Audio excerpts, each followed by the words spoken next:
Bwana, takwimu za Alan Okello ni kama zinatisha kidogo, lakini huu ndo uhalisia ambao unatakiwa usikie. Haijalishi utajisikieje, lakini mwisho wa siku lazima hizi takwimu nikuletee uweze kuzijua. Alan Okello mpaka anafika Yanga ni wapi amepita pita na ni kipi ambacho amekifanya ambacho kimewashawishi Yanga mpaka kumsajili kwenye timu yao. Kwanza, nyota wa timu ya taifa ya Uganda, hilo nataka ulijue.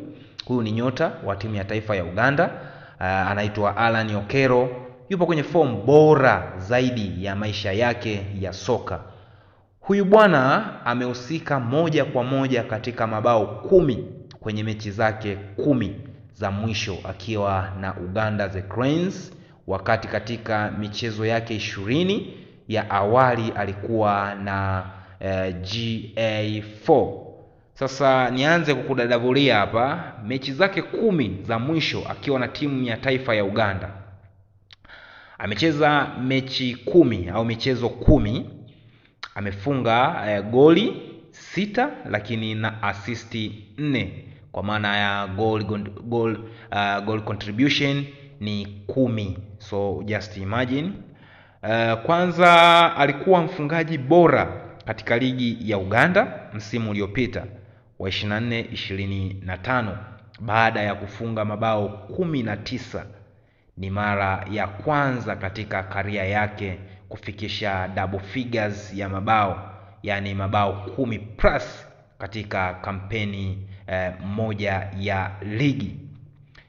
Lakini pia akawa mchezaji wa kwanza wa Vipers kufunga zaidi ya magoli 18 kwenye msimu mmoja wa ligi katika kampeni 10 zilizopita.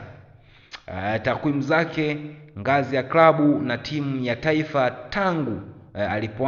tangu msimu ulipoanza, na msimu namaanisha msimu uliopita, amecheza michezo 34, amefunga mabao 19, assist 3, goal contribution kwa maana ya goli na pasi ni 22 hapo akiwa Vipers.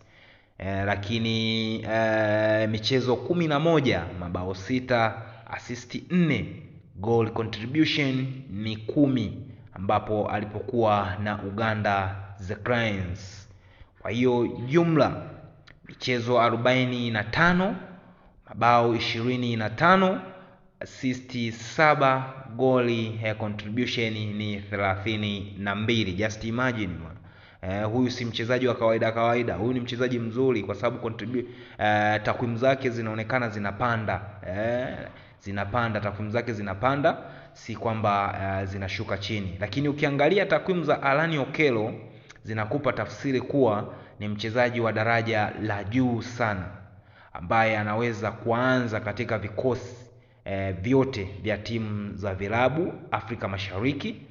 Anaweza kuwa na hoja zako binafsi, unaweza kuwa na hoja zako binafsi kuhusu ubora wa ligi anayotokea, lakini usisahau kuwa kipaji cha mpira hakichagui mahali pa kuweka. So huyo ni Alan Okello ambaye wote tumeona takwimu zake jinsi zilivyokaa. Sasa ni yeye sasa kuja kutuonyesha au kuprove kile ambacho tumekiona kwenye hizi takwimu akiwa uwanjani. Na to be honest, mimi naamini Alan Okello hawezi kukwama sana Yanga, kwa sababu philosophy ya Yanga na Vipers hazitofautiani sana, na mazingira yaliyotokea ya Uganda na Tanzania zote ni nchi za ukanda mmoja. Kwa hiyo hawezi kupata shida sana kuweza kukopa up mazingira kirahisi na haraka sana ili kuweza kuingia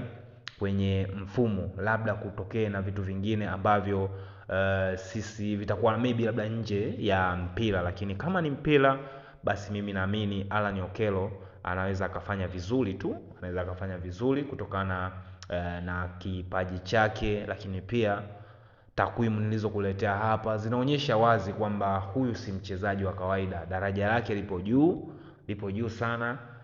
Anaweza akafanya vitu vikubwa muda wowote na kwenye ligi yoyote.